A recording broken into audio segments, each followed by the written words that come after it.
Hello my dear friends, आप सभी का हमारे चैनल करंट इश्यू पर स्वागत है। दोस्तों, hydro power plant polytechnic fourth semester के अंतर्गत आप सभी का हाइड्रो पावर प्लांट जो टॉपिक है, आज मैं उसके लेआउट को डिस्कस करूंगा। पिछले वीडियो में उसकी मैंने कुछ बेसिक चीज़ें आपको बताई थी। अगर आपने उन वीडियो को नहीं देखा है तो डिस्क्रिप्शन में आपको प्लेलिस्ट का लिंक मिलेगा, आप जरूर देखिए। देखिए दोस्तों, बार बार ये चीज़ बताना पड़ता है क्योंकि जो न्यू स्टूडेंट आता है उसे वो चीज़ नहीं पता होता है।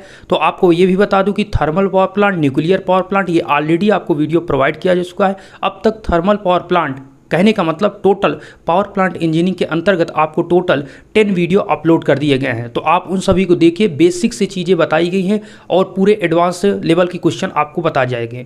तो यहाँ पर मैंने आज जो पिछले में बताया है उसमें आज मैं आपको लेआउट बताऊंगा हाइड्रो पावर प्लांट का। ओके, तो इसमें डिटेल में मैं डिस्कस करूंगा, पूरा एक एक पॉइंट बताऊंगा कि किसका क्या वर्क होता है, चीज़ों को सीखेंगे। उससे पहले आपसे एक छोटी सी रिक्वेस्ट है दोस्तों, मैंने आपको पता हो जैसे कि एक मेरा नेक्स्ट जो चैनल है करंट जॉब, वहाँ पर क्या होता था कि मैं अपडेट देता था लेकिन बहुत ज़्यादा अपडेट नहीं दे पाता था। कुछ स्टूडेंट वहाँ पर जुड़े हुए हैं, मैक्सिमम यहाँ पर नहीं जुड़े हुए थे करंट जॉब पर, चूँकि मैं AKTU से रिलेटेड वहाँ इन्फॉर्मेशन देता था। लेकिन वहाँ पर कुछ कारणवश इन्फॉर्मेशन अपडेट नहीं हो पाता था, मतलब मैं खुद नहीं अपडेट रहता था उन इन्फॉर्मेशन को लेकर जिससे दूँ। तो वहाँ पर स्टूडेंट बहुत ज़्यादा एक्टिव नहीं रहते थे। तो कहने का मतलब वहाँ पर दोस्त मैं उस चीज़ को नहीं अपडेट था, तो इसलिए मैंने उस चैनल को अपडेट किया। अब मैं उसको दोस्तों एज अ फिटनेस के फील्ड में उसको मैंने कन्वर्ट किया है। तो वहाँ पर आपको डिस्क्रिप्शन में लिंक मिलेगा उस चैनल का, मिस्टर फिट फैक्ट्री, ये चैनल का नेम है मिस्टर फिट फैक्ट्री। सर्च करने पर हो सके अभी नया है, इसलिए आपको डिस्क्रिप्शन में लिंक मिलेगा, उस पर चेक करके आप सभी अपना सपोर्ट जरूर दीजिएगा। जो स्टूडेंट इस चैनल पर जुड़े हो उस चैनल पर जाकर आप जरूर बताइएगा कि आपने इस मेन चैनल से आए, तो आप कमेंट करके जरूर बताइएगा जिससे मुझे पता चलेगा। ओके, और मैं उम्मीद करूँगा कि आप मैक्सिमम स्टूडेंट वहाँ पर जाएंगे और अपने दोस्तों तक शेयर करेंगे। क्योंकि दोस्त होता क्या है कि मैं टाइम क्या होता है कि उसको देने से अच्छा है मैं अपने फिटनेस में उतना टाइम देकर आपको भी चीज़ें सीख पाएंगे, और साथ में जो स्टूडेंट देखेंगे या फिर और स्टूडेंट या फिर अदर लोग देखेंगे तो वो चीज़ें भी सीख पाएंगे। साथ में अपना टाइम भी जो मैं कर रहा हूँ वैसे एक्सरसाइज जो होती है वो साथ में अपलोड करता रहूँगा, तो साथ में दोनों चीज़ें मैच होगी। लेकिन AKTU से अपडेट देना, उसमें चीज़ों को देखना, फिर वो चीज़ अपलोड करना, वो थोड़ा अलग था। इसलिए इस फील्ड को मैंने चुना, और साथ में मेरा थोड़ा पैसन भी रहता है दोस्त एक्सरसाइज को लेकर कि मैं इस फिटनेस के फील्ड में, तो इसलिए मैं आपको क्लियर कर देता हूँ। ठीक है, तो एक बार आप चेकआउट जरूर कीजिएगा और बताइएगा आप मेन चैनल से हैं। ठीक है, तो आइए बात करते हैं। और जैसा कि मैंने आपको बताया था, लेआउट बहुत से स्टूडेंट ने भेजा है, फिर से स्टूडेंट ने भेजा है, हो सकता अभी आप मत भेजे हों तो आप भेजिएगा। ठीक है, इंस्टा पे आप भी लेआउट जो हमने आपको न्यूक्लियर और थर्मल का भेजा था टेलीग्राम पर, उसको आप जरूर भेजिएगा। जो स्टूडेंट न्यू हो, अभी तक नहीं डाउनलोड किया है लेआउट को, वो आपको डिस्क्रिप्शन में टेलीग्राम का लिंक मिलेगा, वहाँ से जाकर डाउनलोड कीजिए, चीज़ों को पढ़िए अच्छे तरीके से। ठीक है, चलिए आज हम बात करते हैं लेआउट। अब यहाँ पर जो टॉपिक है उसकी बात करते हैं, layout of hydro power plant की।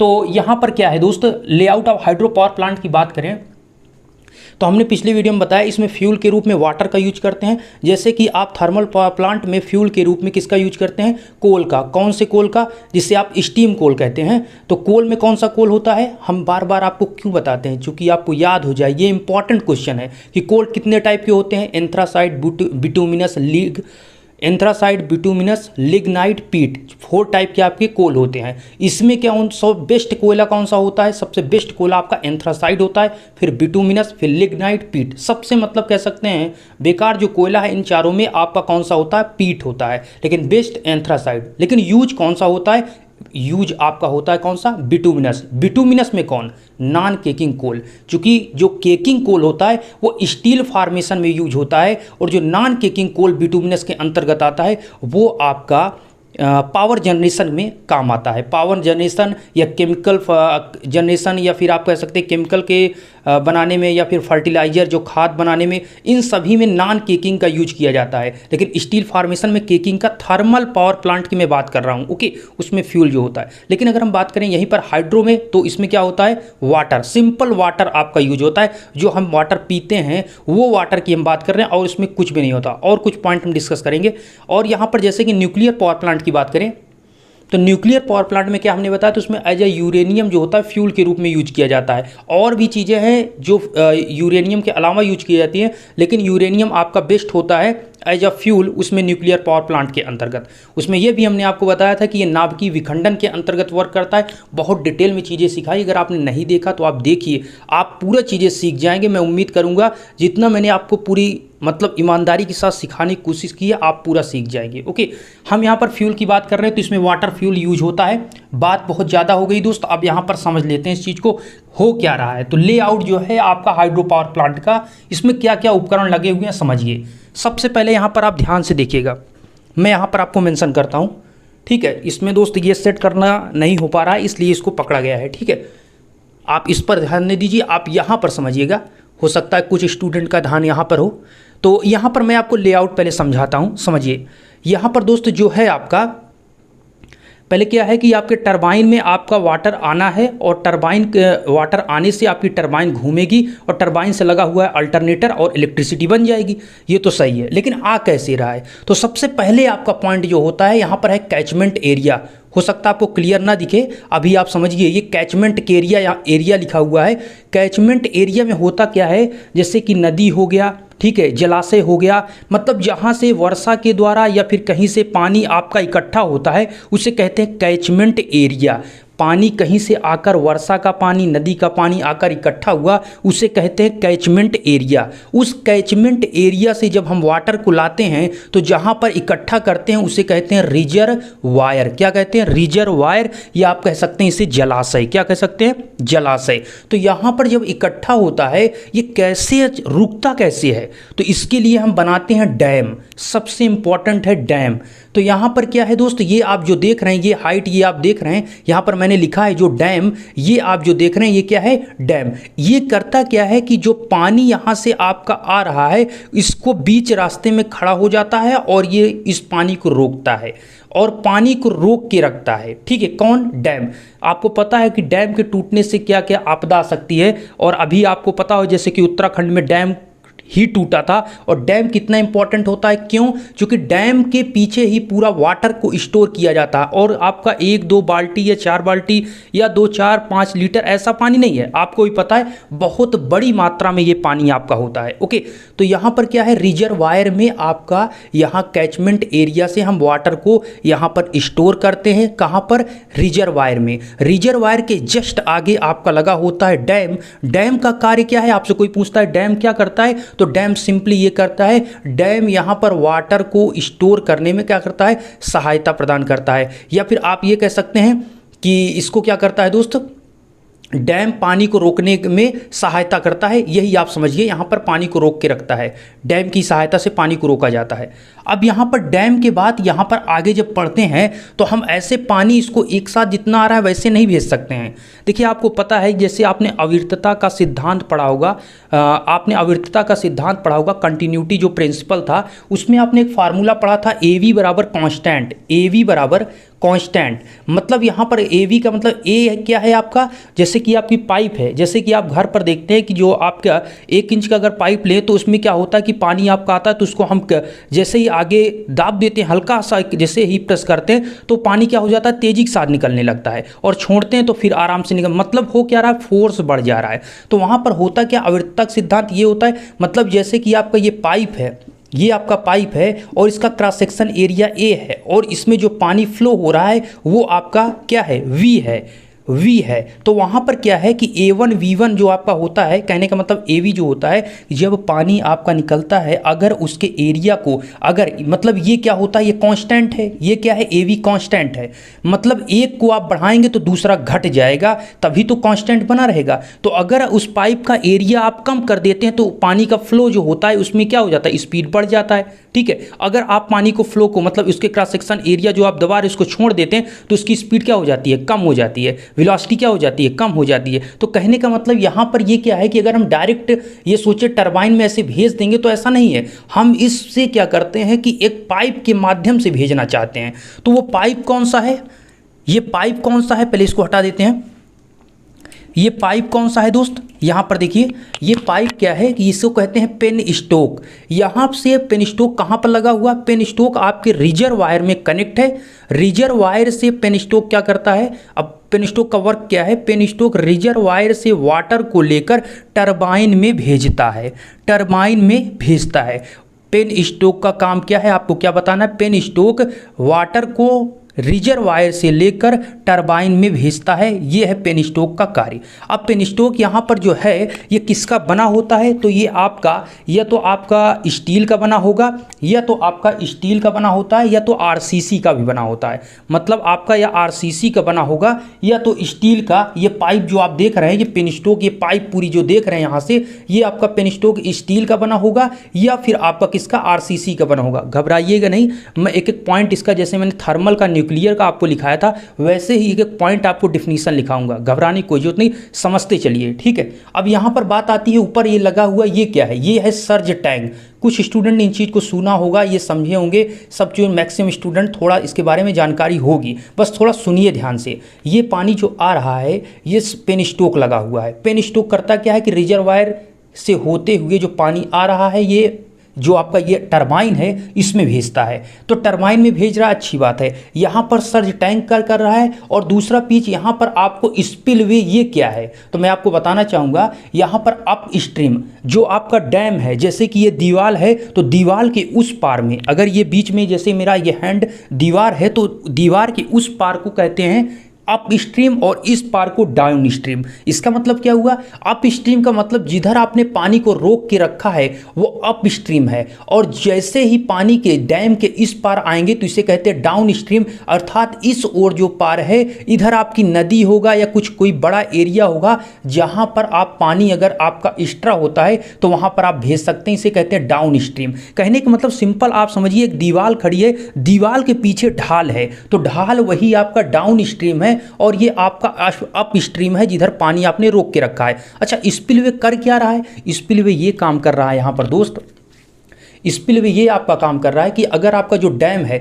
आपने इसकी एक हाइट फिक्स कर दी, मान लीजिए आपने 110 मीटर इसकी हाइट फिक्स कर दी कि 110 मीटर के मतलब आपका जो डैम है, डैम ऐसा तो है नहीं कि आप उसको 500 मीटर 1000 मीटर ऊपर तक पानी भरेंगे, उसका भी कुछ उसकी क्षमता होगी, उसकी स्ट्रेंथ होगी, अगर उससे ज़्यादा पानी होगा तो टूट जाएगा। तो यही चीज़ तो होता है कि आपका आप उत्तराखंड में देखें या कहीं पर जो डैम होते हैं वो क्यों टूट जाते हैं, रीज़न ये है कि अगर आपने यहाँ पर क्या है इसकी स्ट्रेंथ के मुताबिक पानी को नहीं रोका, उससे ज़्यादा रोक लिया, तो डैम 100% टूटना संभव है। इसीलिए देखेंगे बारिश के समय या उस प्रकार से कोई बाढ़ आ जाती है तभी डैम आपके टूटते हैं। तो यहाँ पर क्या है कि पानी एक अधिक मात्रा में अगर आती है तो ये स्पिलवे क्या करता है, स्पिलवे के माध्यम से पानी बाहर निकल जाता है। जैसे ये डैम है, डैम आपने फिक्स कर दिया कि 110 मीटर के ऊपर आपने एक होल कर दिया, होता क्या है स्पिलवे, मतलब यहाँ पर कुल मिलाकर एक दीवार है, दीवार में बीच में आप होल कर दीजिए, दीवार में होल कर दीजिए। जैसे ही पानी उस होल तक पहुंचेगा उसके बाद क्या होगा, उस होल से पानी निकलने लगेगा। अर्थात तब तक पानी निकलेगा जब तक उस होल से पानी यहां पर इस लेवल तक नहीं आ जाएगा, पानी निकलता रहेगा। मतलब यहां पर इतना होल कर दिया जाता है कि इससे ऊपर इस डैम में पानी नहीं जाएगा, तो टूटने की संभावना कम हो जाएगी। तो यही होता है स्पिलवे करता क्या है कि पानी आपका ओवरफ्लो, बाढ़ आ जाती है या किसी प्रकार से बारिश ज़्यादा हो जाती है, तो पानी जैसे यहाँ पर इकट्ठा होता है तो पानी डैम में ज़्यादा होते ही ये स्पिलवे के माध्यम से बाहर निकलता है, और ये जो रास्ता जाता है इधर से जो निकलता है वो पानी कहाँ जाता है, वो आपके नदी में, या इस प्रकार से उसको रखा जाता है रास्ता कि वो नदी में बहकर चला जाए। ऐसा नहीं किसी गाँव में या इस प्रकार से रास्ते में कर दिया जाए, अगर ऐसा करेंगे तो वहाँ पर बाढ़ आ जाएगी आपके गाँव में, आपका गाँव का गाँव बह जाएगा। ठीक है, तो ऐसा इसलिए नहीं किया जाता है। इसलिए इधर वाला जो स्पिलवे का रास्ता है, ये स्पिलवे के जो पानी निकलता है ये किसी नदी में कनेक्ट कर दिया जाता है। उम्मीद करते हैं ये चीज़ आपने समझा होगा।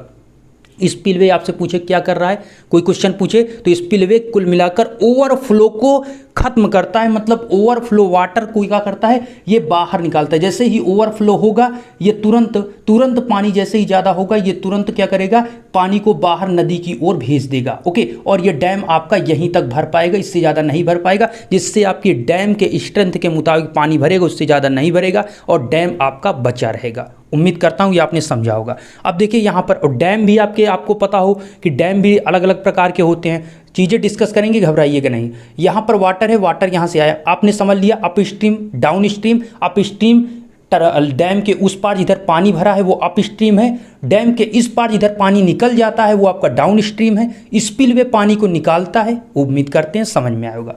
पेन स्टोक सर्ज टैंक क्या है, देखिए दोस्त होता क्या है, अब मैं समझाना चाहूँगा, सुनिएगा। सर्ज टैंक क्या होता है, यहाँ से जब आपका पानी वाटर जो जाता है पेनस्टॉक के माध्यम से, तो यहाँ पर आपका प्रेशर बढ़ता है। ठीक है, यहाँ प्रेशर बढ़ता और घटता दोनों है। अब कैसे, मतलब जैसे कि लोड आपके टरबाइन पर लोड कम और ज़्यादा होता है, जब लोड आपके टरबाइन पर कम और ज़्यादा होता है तो लोड टरबाइन पर कम और ज़्यादा होने के कारण जितनी आपको जैसे लोड ज़्यादा हुआ, मतलब इलेक्ट्रिसिटी ज़्यादा बनने चाह रही है, मांग रहे हैं आप ज़्यादा, तो आपकी टरबाइन क्या होगी, लोड बढ़ गया तो मतलब ये पानी मांग रहा है। ठीक है, ज़्यादा की मात्रा में जा रहा है। लेकिन जैसे ही लोड कम हुआ तो ये कम मांगेगा, तो पानी आपको कम चाहिए, तो पानी कम चाहिए, वाटर कम चाहिए। इसके लिए क्या होगा, जो आपका पेनस्टॉक में ऑलरेडी वाटर आ चुका है, अब ये कहाँ जाए, या जो वाटर एक्स्ट्रा हो रहा है कहाँ जाए, तो इस एक्स्ट्रा वाटर को दूसरे रास्ते में भेजने के लिए हम सर्ज टैंक का यूज करते हैं। अर्थात ये कह सकते हैं सर्ज टैंक प्रेशर को कांस्टेंट रखता है। सबसे सिंपल वे में किसी से आपसे पूछे तो आप क्या बताएंगे, प्रेशर को कांस्टेंट रखता है। कैसे, यहाँ से जो वाटर आ रहा है लोड के, आप कहेंगे टरबाइन में लोड के बढ़ने और घटने की वजह से, लोड में टरबाइन में लोड के बढ़ने और घटने की वजह से आपके इसमें क्या होता है, प्रेशर घटता और बढ़ता है। यहाँ पर प्रेशर आपका क्या होगा, आपका बढ़ेगा, इंक्रीज होगा या डिक्रीज होगा। तो उसको कंट्रोल करने के लिए प्रेशर ना बढ़े, अन्यथा आपका पेनस्टॉक फट सकता है, टूट सकता है। तो यहाँ पर क्या है कि इसको कंट्रोल में रखने के लिए सर्ज टैंक लगा दिया जाता है। जैसे ही वाटर आपका एक्स्ट्रा हुआ ये सर्ज टैंक में भर जाता है और ये ओपन होता है। सर्ज टैंक में क्या हो जाता है, भर जाता है। जैसे ही फिर आपका लोड बढ़ा, फिर से वाटर की आवश्यकता हुई, फिर से ये पानी इसमें से कम हो जाता है। जो आपका पानी मान लीजिए यहाँ तक जो आपका, जैसे ही आपका लोड कम हुआ, लोड कम का मतलब बिजली कम की ज़रूरत है। जब बिजली कम है तो हमें वाटर कम चाहिए, मतलब हमें कम बनाना है, तो कम चाहिए तो मतलब जो ऑलरेडी आ चुका है, भरा हुआ है, उसको हम कहाँ भेजें, तो उसको हम सर्ज टैंक में भेज देंगे तो वाटर यहाँ तक मान लीजिए भर जाता है। फिर से क्या हुआ, लोड बढ़ गया तो वाटर की आवश्यकता पड़ी तो जो इसमें वाटर भरा हुआ है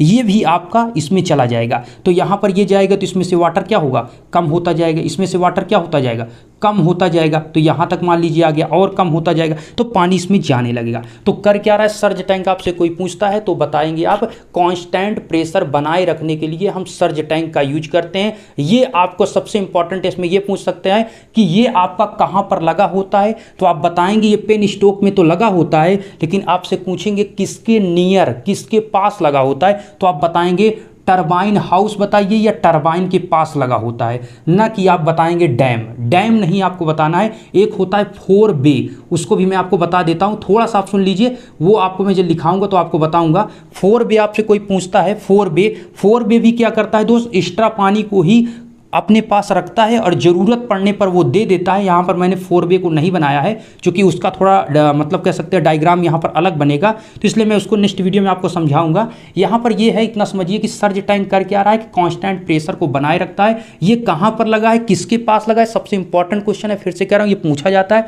ये क्या होता है कि सर्ज टैंक जो है ये आपके टरबाइन के पास लगा होता है। ठीक है, अगर आपसे सर्ज टैंक पूछता है कहां पर लगा है तो टरबाइन के पास लगा है, और लगा कहां पर है ये तो आपको पता है कि पेनस्टॉक के पाइप में लगा हुआ है। अगर आपसे पूछता है 4 बे उसके ऐसे आपका होता है FORE 4 और BAY 4 बे, ये जो आपका होता है ये कहाँ पर होता है, तो ये डैम के पास लगा होता है, यहाँ पर लगा होता है, यहाँ पर। ठीक है, ये कोई इस प्रकार से नहीं होता, वो आपकी पाइप ही होती है, उसको थोड़ा चौड़ा कर दिया जाता है।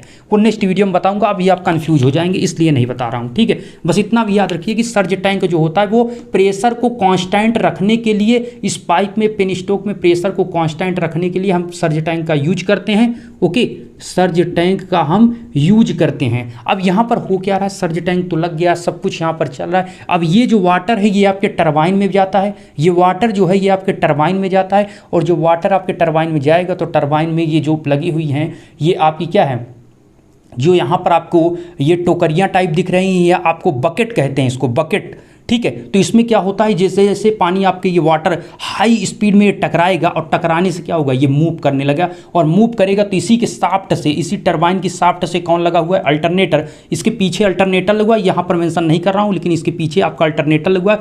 वो आपका क्या होता है, घूमता और इलेक्ट्रिसिटी आपकी जनरेट हो जाती है।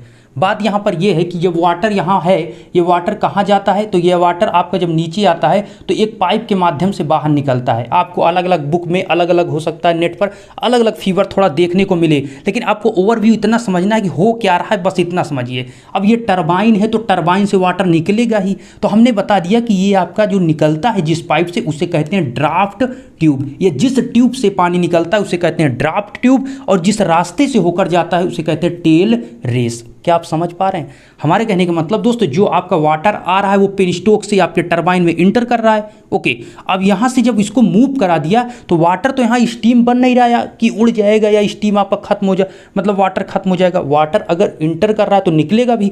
तो ये इंटर जब इससे किया तो निकलेगा कहाँ से? यहाँ से आपका निकलेगा। निकलने वाले रास्ते को या निकलने वाले ट्यूब को कहते हैं ड्राफ्ट ट्यूब, और उस रास्ते से बाहर जाने वाले, या इसी कह सकते हैं कि इससे निकलने के बाद रिजर्वायर में, मतलब इसी पानी को, ऐसा नहीं कि इस पानी को किसी गांव में भेज दिया जाता है क्योंकि बहुत ज़्यादा ये पानी आपका आता है, तो ऐसा नहीं किसी गांव में या कहीं पर भेज दें, वहाँ पर बाढ़ आ जाए, रोड में बाढ़ आ जाए, दिक्कत हो जाएगी। तो इसलिए क्या करते हैं, इसको फिर से पानी को इकट्ठा करते हैं और फिर से यहाँ पर रिजर्वायर में फिर से भेजते हैं, अर्थात कैचमेंट एरिया मतलब रिजर्वायर में जो जलाशय है उसमें इकट्ठा करते हैं और फिर से उस पानी को भेजते हैं। समझिएगा यहाँ पर क्या है दोस्तों कि ड्राफ्ट ट्यूब जो हमने आपको बताया, ये आपका हो गया कि इस ट्यूब से पानी निकलेगा, टेल रेस से बहकर जाएगा और उससे इकट्ठा होकर फिर से हम रिजर्वायर में, इस रिजर्वायर में हम यहाँ पर इकट्ठा कर लेंगे। ठीक है, फिर से वो प्रोसेस चलेगा। अब बात यहाँ पर आती है, ये क्या लगा हुआ है, तो ये लगा है ब्रेकिंग जेट, मतलब इसको जो आपकी ये टरबाइन लगी हुई है इसको रोकने के लिए हम ब्रेकिंग जेट का यूज करते हैं। इसमें भी थोड़ा आपका वाटर होता है, मतलब जो आपका इस प्रकार से घूम रहा है, जैसे कि ये क्लॉकवाइज घूम रहा है, तो आपका ये क्या करता है, ये ऐसे घूम रहा है, तो ये जो है ब्रेकिंग जेट वो इनवर्स में आपका वाटर गिराता है। देखिए समझिए, आपका क्लॉकवाइज नहीं घूम रहा है दोस्तों, ये एंटी क्लॉक घूम रहा है। जैसे देखेंगे वाटर ऐसे जाएगा तो इसको तो ऐसे ही घुमाएगा ना, ये आपका ऐसे घूमेगा।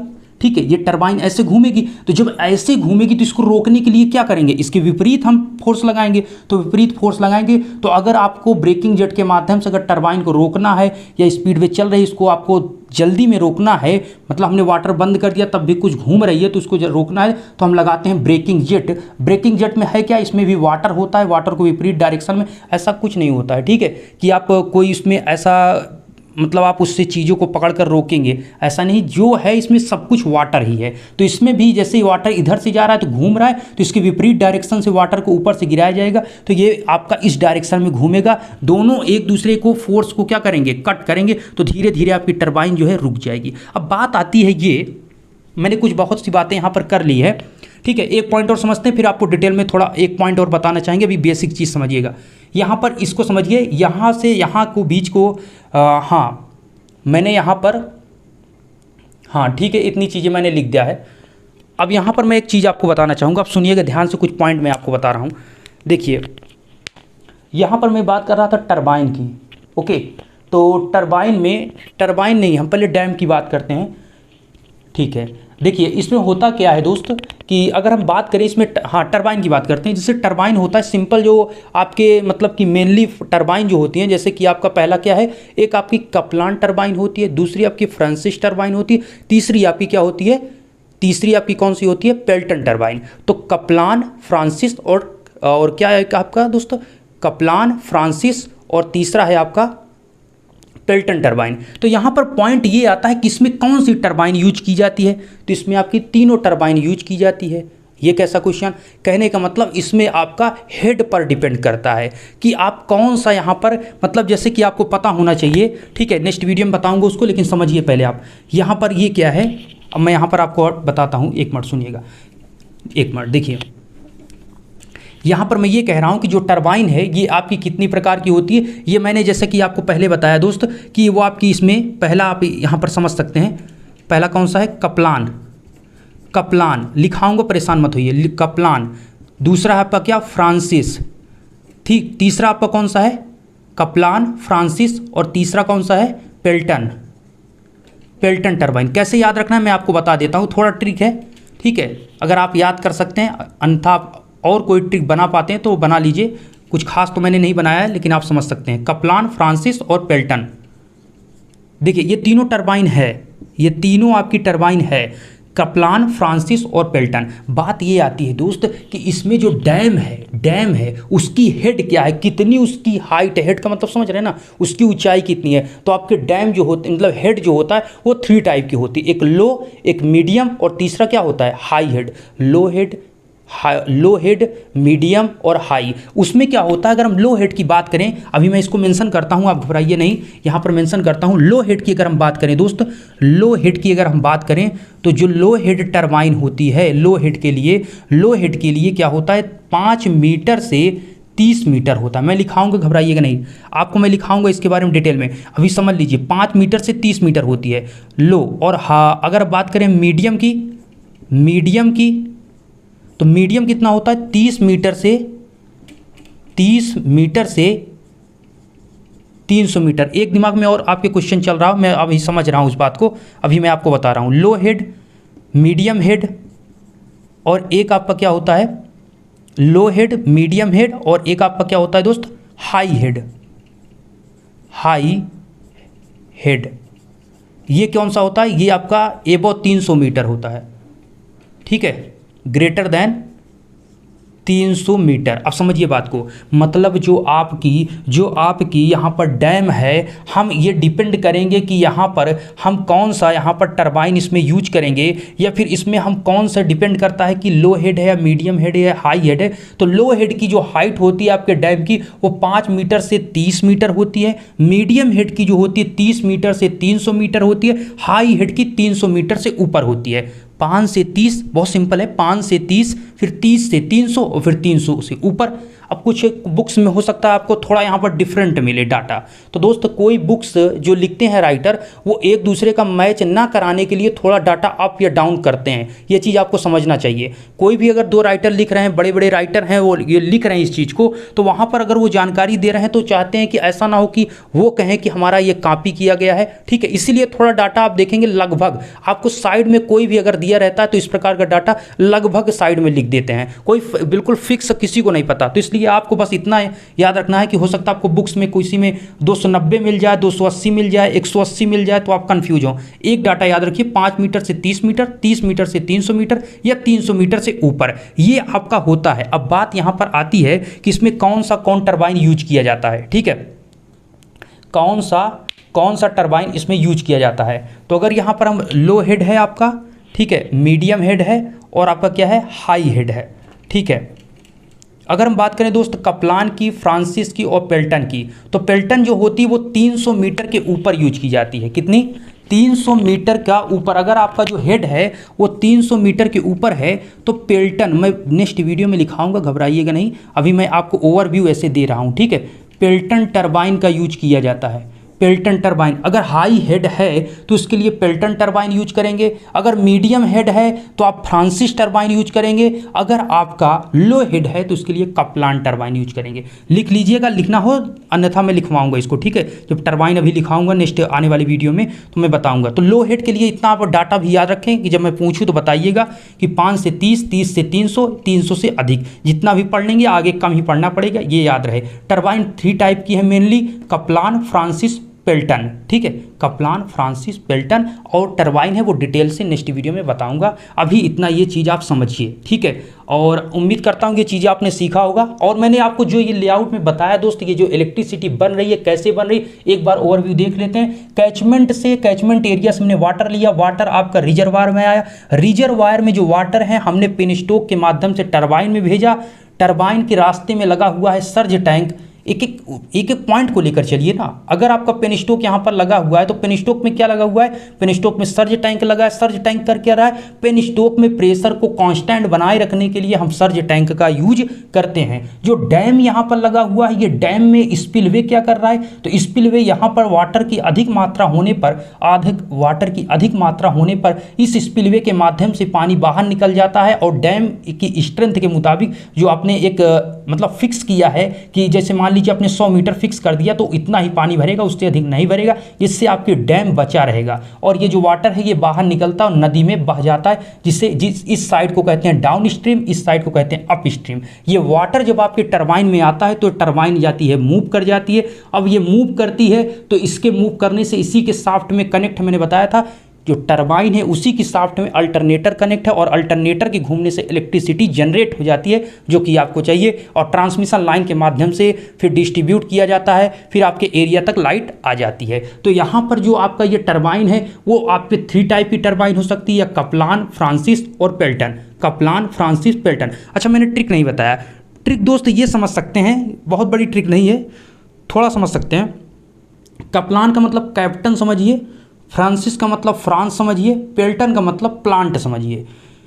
कैप्टन कैप्टन फ्रांस में प्लांट को लगवाएं, ठीक है, या आप ये कह सकते हैं कुल मिलाकर कैप्टन ने फ्रांस में प्लांट को लगवाया, ये आप समझिए। कैप्टन ने, एक कैप्टन जी हैं, उन्होंने फ्रांस में, फ्रांस देश में क्या लगवाया? प्लांट लगवाया। कैप्टन ने फ्रांस में प्लांट लगवाया। तो कैप्टन हो गया कपलान, फ्रांस मतलब फ्रांसिस और प्लांट मतलब पेल्टन। ऐसा क्यों याद कर रहे हैं? जब आप ऐसे बढ़ेंगे तो यहाँ से जब ऊपर की तरफ जाते हैं तो पहले यहाँ पर क्या होता है, पहले लो हेड के लिए हमने कपलान किया, तो ये लो हेड के लिए हो गया, और फिर ये क्या होगा, फ्रांसिस हाई हेड के लिए, लो हेड के लिए हो गया, और जो आपका एक मिनट लो हेड के लिए हो गया, और जो फ्रांसिस है वो आपके मीडियम हेड के लिए हो गया, ठीक है, और ये क्या हो गया, ये हाई हेड के लिए हो गया। समझ रहे होंगे आप, ठीक है। देखिए, लो हेड के लिए कपलान टरबाइन, तो Kaplan, Francis, Pelton. Captain France में प्लांट को लगवाए हैं, तो कैप्टन लो हेड हैं, फिर फ्रांस मतलब मीडियम, फिर प्लांट लगवा दिए हाई। तो आप इस प्रकार से डाटा याद रखिए, ठीक है। लो, मीडियम, हाई। लो, मीडियम, हाई हमने लिखा दिया। लो के लिए 5 से 30, मीडियम के लिए 30 से 300, हाई के लिए 300 मीटर से अप ऊपर जो होगा वो आपका, ये क्या है, ये आपका डैम की हाइट की मैं बात कर रहा हूँ, और कोई कहानी मैं आपको नहीं बता रहा हूँ, ये डैम की हाइट बता रहा हूँ कि यहाँ से जो आपका होता है उसकी हाइट की मैं बात कर रहा हूँ। उम्मीद करते हैं ये चीज़ें आपने सीखा होगा, ठीक है। आशा करता हूँ ये वीडियो आपको पसंद आया होगा। वीडियो अगर पसंद आया तो वीडियो को लाइक करिएगा, ओके। और ये चीज़ें मैंने आपको क्लियर की। अगर आपको कोई पॉइंट लगता है, हो सकता है मुझसे ये भी मिस्टेक हुआ हो, तो आप कमेंट बॉक्स में बताइएगा, ठीक है। नेक्स्ट वीडियो में वो चीज़ मैं डिस्कस करके क्लियर कर दूंगा। अगर आपको कहीं कन्फ्यूजन हो, या मैंने कहीं पॉइंट पर अगर कोई कन्फ्यूजन अगर आपको हो रहा है, मैंने कोई पॉइंट मिस्टेक किया हो, तो आप बताइएगा कमेंट बॉक्स में। उम्मीद करता हूँ ये वीडियो पसंद है। एक बार आप चैनल को जरूर विजिट करिएगा। उम्मीद करूँगा आप सभी उस चैनल पर जाएंगे और अपना सपोर्ट जरूर देंगे। धन्यवाद।